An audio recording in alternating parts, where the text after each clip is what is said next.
Hello, friends. Thank you for joining us. Today, we will be talking with the president of Amazing Discoveries Ministries, a ministry that has been preaching the present truth for more than 25 years on all continents, through satellite, social media, and internet.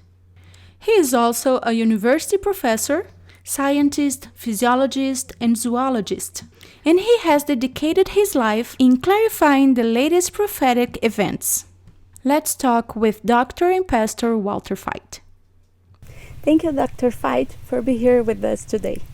It's a pleasure. Let's start by talking about the new series you have presented on a camp meeting recently, called Conflict and Triumph. What is this series about? Well, the new series has a historic beginning and it has an eschatological ending, in other words, pertaining to the end of time. The historical part is how all the truths that were gathered in the Reformation and in the post-Reformation period all occurred under persecution, whether they were post or whether they were during the Reformation. Every single truth that was uncovered from the Bible was persecuted, and how eventually all those truths were gathered on the North American continent because of this persecution. And then in the North American continent, in the USA in particular, they made a constitution that church and state should be separate to prevent the kinds of persecution that took place during those periods. And then, of course, if all these truths had been gathered, then they had to be collected so that there would be a final body of truth versus error. And God is calling people to truth. And so we discussed the organizations and the great awakenings that took place and how these truths were gathered into a final body of believers. And then this truth has to come into conflict with error. And the Bible talks about a system which it equates with Babylon, and it says that this system of religious conglomeration had fallen because it had committed sin, and sin by definition is the transgression of the law, and therefore the truth that had been gathered will come into conflict with the errors of the general religious systems in the world. Many of them reject Jesus Christ as the Messiah. They virtually all neglect the law of God as recorded in the Bible. And this great conflict at the end of time, how will it culminate? How will God's people be gathered? And what will the outcome be of all of these events? That's what the series is about. We were involved in this camp meeting, and we could see that there are a lot of informations put together. How long did it take you to prepare this series? Well, it takes months and years to put something like that together. It is an unbelievable amount of work to collate all the information, because you have a piece here and you have a piece there. You have to read the historic books, you have to read the encyclopedias, and very often you have to consult very old and moldy encyclopedias that will tell you exactly what happened. Modern ones seem to gloss over the historic periods. And you have to spend many days and many nights collating it. So it's like writing a book, but not just any kind of book. It's like writing a book, let's say, on science. You have to have so many cross-references. And people think, just comes like this. Doesn't. It takes a lot of work to put a series together, yes. Wow. We know that you are a very busy person, giving lectures all over the world. Where do you find time to research and update the informations that you present us? I never really plan a series. I don't say, well, I want to now do this. I read. I'm an avid reader. I read huge amounts, and I've trained myself to read quite quickly. And as I read, there are certain issues which will pique my interest. And then I become involved in this issue. And then I read everything that pertains to it. And when I find a rather interesting aspect, I record it. So I just write it down in a file. And when I find something new, I add it to the file. And then the file grows over time.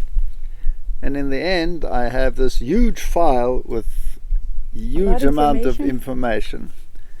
And then I sit down and I try to systematically organize what I have discovered in my reading and the quotes, and I gather all the quotes together, and then a series grows from there. Yes. Okay. And often I work at night, because in the day there are so many distractions. So often I will try and go to bed, let's say quite early at 9 o'clock, and then get up at midnight and work through the night. Wow. Yeah, and I'll do that for months at an end to get a series done. Yeah. What do you have to say about the latest acts of the Vatican? The Vatican never sleeps. They are always planning. They plan events and circumstances and political and religious moves decades, centuries, even millennia in advance. But the Bible tells us exactly what the final events will be. So you have to look at the events and collate them and compare them to prophetic interpretations. And where are we moving towards? Well, the Bible tells us that this system that controlled the world in the Middle Ages, that same system will control the kingdoms at the end of time. So there must be political moves to get the kingdoms in line with its agenda. And this must be on a universal scale. And there must be religious moves on a universal scale to get everybody to accept the primacy of the papacy. And once the political and the religious issues are in harmony again with one another and with the Vatican, then she will again control events as she did in the Middle Ages. So you have to ask yourself, are there global events which are taking place? And the answer is yes. If you take the issue of climate change, is there an encyclical from Rome which says that climate change must be addressed universally? And the answer is yes, Laudato Si, which the Pope Francis wrote. Does it contain religious elements? Absolutely. It contains the Eucharist worship. It contains the Trinity. It contains Mariology. It contains what the saints wrote. It contains issues of worship and which day, Sunday, for example. It contains all those elements, and you have to ask yourself the question, what has the Eucharist got to do with climate change? You have to ask yourself, what has Mariology got to do with climate change? You have to ask yourself, what has Sunday keeping got to do with climate change? But all of those elements are in Laudato Si.